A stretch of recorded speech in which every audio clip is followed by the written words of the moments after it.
I welcome class 8 students to this new chapter. This is class 8, subject is chemistry and chapter name is physical and chemical change. In this chapter we will see certain points like there are different type of changes in our surrounding which are slow, fast, reversible, periodic, non-periodic, physical and chemical change. In this chapter we will revise and review the chapter's title and also the topics which we have discussed in previous class. After going through the chapter, students will be able to differentiate the changes occurring in nature and they will also discuss the type of changes they see.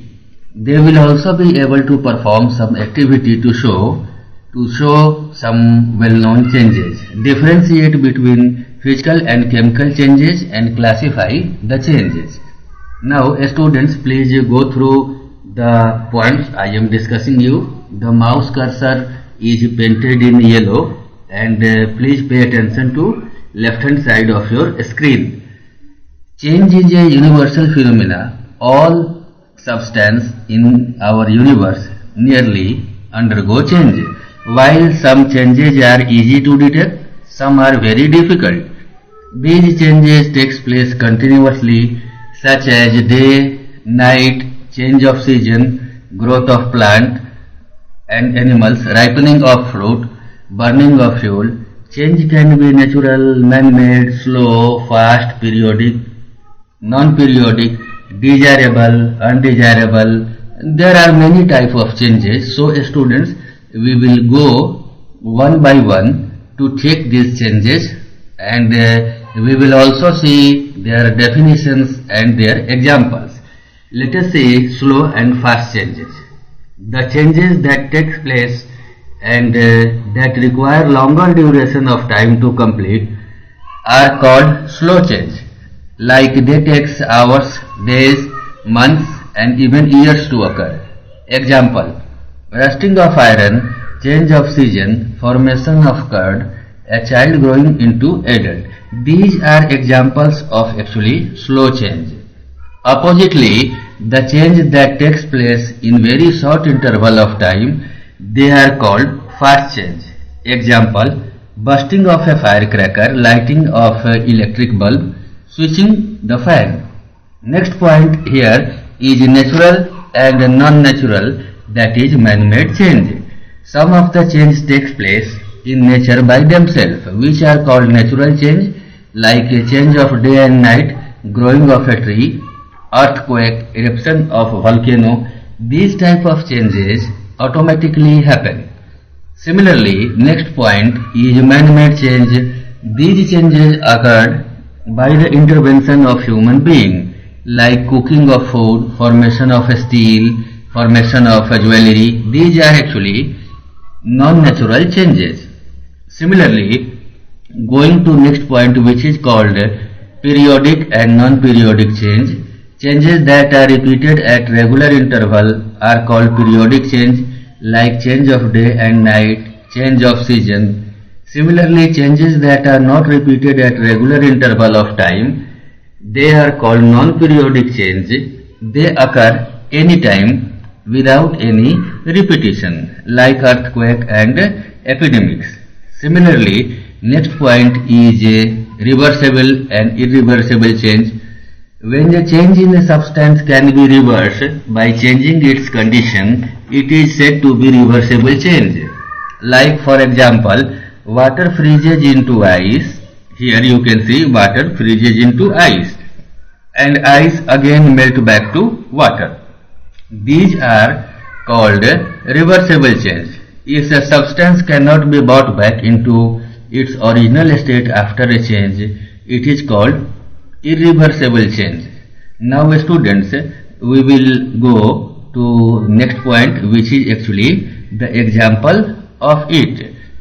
Students, please look at the new page. Here is example: burning of a piece of paper into ash, cooking of food. These are actually the example of different kind.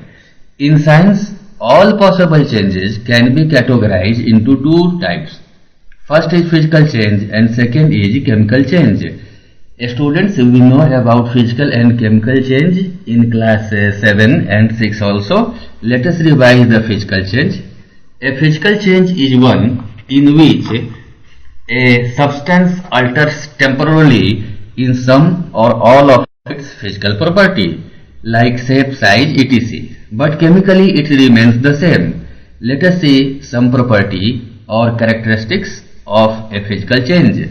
First property is no new substance is formed.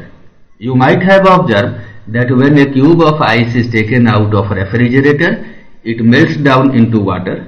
If this water is kept back in fridge, it refreezes into ice. It indicates that property of water and ice are the same. It means both have the formula of H2O. So no new substance is formed. Water and ice are same substance. Physically, one is solid and the other is liquid. Second property, the change is temporary and reversible. It means the substance returns back to its original state on changing the condition. Like for example, you can see, you have noted that when a cube of ice is taken out of refrigerator, it melts and changes into water. It again changes to shape ice when it is put back into fridge. Now we will see that change is temporary only in size and shape, but water is the same. Above example proves that physical change is temporary and reversible. Third point, there is no change in mass during a physical change. Wet a beaker containing some solid wax on beam balance, melt the wax and wet again. You will find that both the weight are identical. This shows that there is no change in mass of substance involved as a result of physical change. Fourth property, there is usually no gain or loss of energy as a result of physical change. Water changes into steam by absorbing certain amount of heat energy. The same amount of energy is given out when steam changes back into water by giving up its heat. Therefore, we can say that there is no net loss or gain of energy as a result of physical change. So we can summarize the physical change property. First point, no new substance is formed. Second point, no change in chemical energy or no change takes place in chemical properties of the substance. Point number 3, you can see here, the change is temporary and can be reversed by reversing the condition. Students, please follow the mouse cursor. The change is only in state, size, shape, color, texture or smell. Number 5, there is no change in mass of the substance. There is usually no loss or gain of heat or energy as a result of physical change. Now, students, please take one example of a candle. The formation of dew, melting of wax, melting of ice, sublimation of iodine, camphor, etc. These all are examples of physical change. Now, students, look at this figure. This example, change of a state of wax, is example of physical change. Now, you can also see figure 2.4. This is interconversion of a state of ice. This is also a physical change. Students, please pay attention to right hand side of your screen. A physical change is a temporary change in which no new substance is formed and the chemical composition of original substance remains the same, even though some of its physical property like color, state, shape, size may change. Similarly, we can also define the chemical change. Chemical change, look here, is a permanent change in which new substance are formed. So, if new substance is formed, then its physical and chemical property will also change. Students, we will discuss the chemical change in a later video. Till then, please revise the syllabus. Please revise this physical change of this session and please write your comments. If you have any question, you can write. I will also discuss the question, and till then we will check the syllabus and revise the syllabus. So let's continue our discussion regarding chemical change. In a chemical change, the original substance gives rise to one or more new substance with entirely new properties and new composition. Now students, in a chemical change, substance actually changes. So let us see some properties of chemical change. New substances are formed. Take some iron powder and sulfur powder in a test tube and heat them. A grey-black solid is obtained. So you can see here, this is iron and this is sulfur. Now after heating, iron sulfide is formed. Now iron sulfide is entirely different from iron and sulfur, because you can see iron is actually a metal, but FeS is not a metal. Sulfur is yellow, but this is not yellow. This is actually grey-black solid.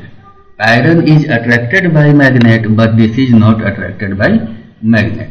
The second property, the change is permanent and irreversible. Now you can see we have a paper, and after burning paper you find some ashes. Burning of wood also produces ash, and from ash you cannot get back paper or the wood. Third, there is usually a change in mass of original substance. Now take a piece of magnesium in crucible with a lid, wet it and then heat it by opening the lid.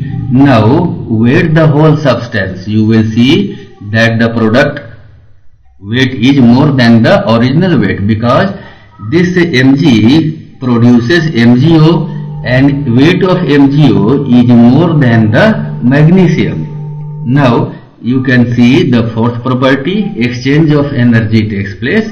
Now this is very easy point, because if you are burning a paper or wood, exchange of energy takes place. It means heat is either given out or taken in. So we can summarize the property of chemical change as follows.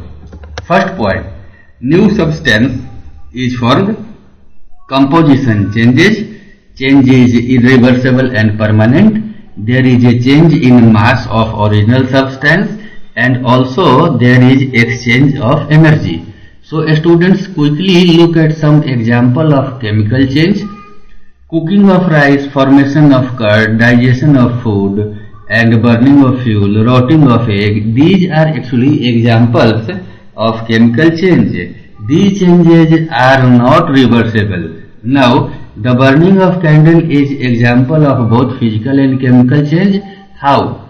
When a candle is lighted, some of the solid wax first melt and turn into liquid. It burns to produce a flame. New substance H2O and CO2 are formed. So this is chemical change, because from light, CO2 and H2O we cannot get back the wax. Second point is also here. When some of the molten wax drops to the floor, it again solidifies to form wax, which shows physical change. Now there is a table to show the difference between physical and chemical change. These are basically the definition. In physical change, no new substance formed. Chemical change, substance new is formed. This physical change is temporary and can be reversed. Chemical change is permanent and cannot be reversed.